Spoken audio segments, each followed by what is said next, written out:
Hello বন্ধুরা, কুসুমের রান্নাঘরে সবাইকে স্বাগত। আমার আজকের রেসিপি বাঙালির অতি পরিচিত ঝিঙে আলু পোস্ত। প্রত্যেকের বাড়িতে হয়ে থাকে, খেতে কিন্তু সত্যিই সুস্বাদু হয়, বানানো তেমনই সহজ। আমি কিভাবে বানাবো সেটা আপনাদের সঙ্গে শেয়ার করব। রেসিপিটা ভালো লাগলে চ্যানেলটাকে সাবস্ক্রাইব করবেন, পাশে থাকা বেল আইকনতে ক্লিক করবেন পরবর্তী রেসিপি সবার আগে পাওয়ার জন্য। এখানে আমি 3টে ঝিঙে টুকরো করে কেটে ধুয়ে নিয়েছি, একটা আলু টুকরো করে কেটে নিয়েছি, 2 চামচ পোস্ত দিয়ে এইভাবে শুকনো অবস্থায় মিক্সিতে বেটে নেব, তাহলে মিহি করে। পোস্তা মিক্সিতে বেটে নিয়েছি, 3টে কাঁচা লঙ্কা অল্প পানি দিয়ে এটাকে পেস্ট বানিয়ে নেব। দিয়ে দেব সরিষার তেল। তেলটা গরম হয়ে গেলে ফোড়নে দিয়ে দেব 1/2 চামচ কালা জিরে, 2টো শুকনো লঙ্কা। আপনারা চাইলে কালা জিরে নাও দিতে পারেন। একটু নেড়ে নেব, খুব সুন্দর গন্ধ বার হলে দিয়ে দেব টুকরো করে কেটে রাখা আলু। আলুগুলো দিয়ে ভালো করে একটু ভেজে নেব।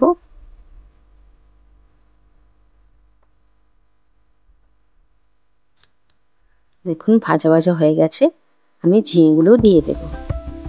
দিয়ে ঝিঙেগুলো আলুর সঙ্গে আবার কিছুক্ষণের জন্য ভেজে নেব।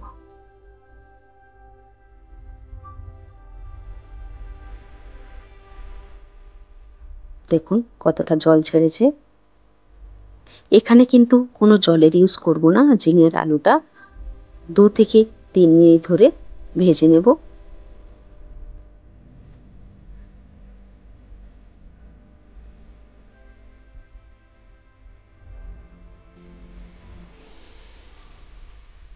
দিয়ে দেব স্বাদ মতো লবণ। দিয়ে আমি ভালো করে নেড়ে নেব।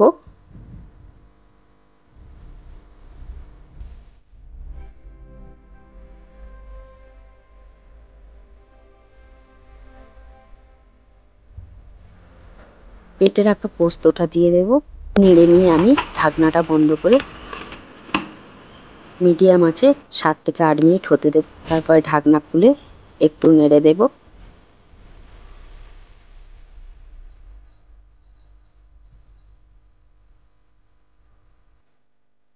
গ্যাসের ফ্লেমটা আমি লোতে রেখেছি।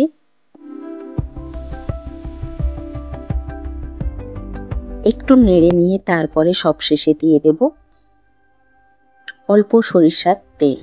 যদি এই কাঁচা সর্ষের তেলটা দেয়া হয় তাহলে পোস্তর স্বাদ গন্ধ একেবারে বদলে যায়।